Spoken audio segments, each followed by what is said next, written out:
Alana repoussa en maugréant les draps qui la recouvraient.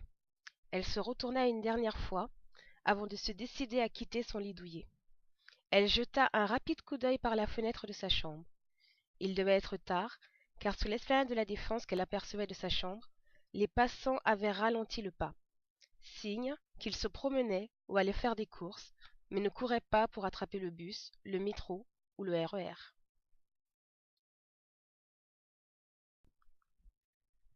Alana reçut une large bouffée de chaleur humide quand elle quitta l'aérogare climatisé.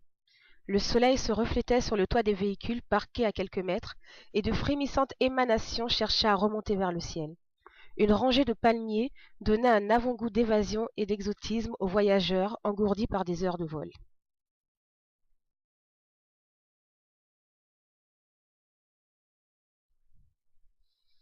Elle s'engagea dans l'allée arborée du moulin colonial. Elle s'émerveilla en voyant cette eau transparente et scintillante qui coulait de la piscine surélevée, comme une minuscule cascade douce, et, posée sur la pelouse fraîchement arrosée, des vestiges de l'époque coloniale. Elle gara sa voiture dans le parking en contrebas et descendit sa petite valise à roulettes. Cet hôtel paraissait très beau.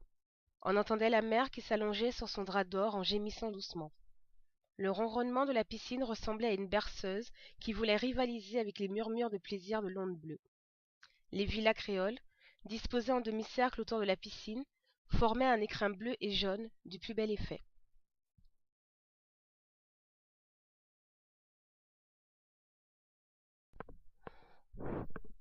Elle a eu un fils, Sané, en 1804. Sané de Rubier, mon père. Il n'a été connu que sous le nom de Sané, du fait des interdictions qui pesaient sur les Noirs encore à cette époque. Mais 2 ans après sa naissance, Richard, l'époux de Bella, a été tué. Je ne sais plus dans quelle bataille. Bella a préféré se donner la mort plutôt que de retourner en esclavage, ou bien ne pouvait-elle vivre sans Richard. Les mulâtres n'avaient aucun droit sur leurs biens et leurs géniteurs blancs. Aussi, Sané a-t-il été vendu aux colons de cette propriété, les de la casière.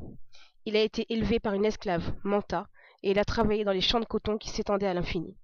Cette propriété était bien plus immense alors.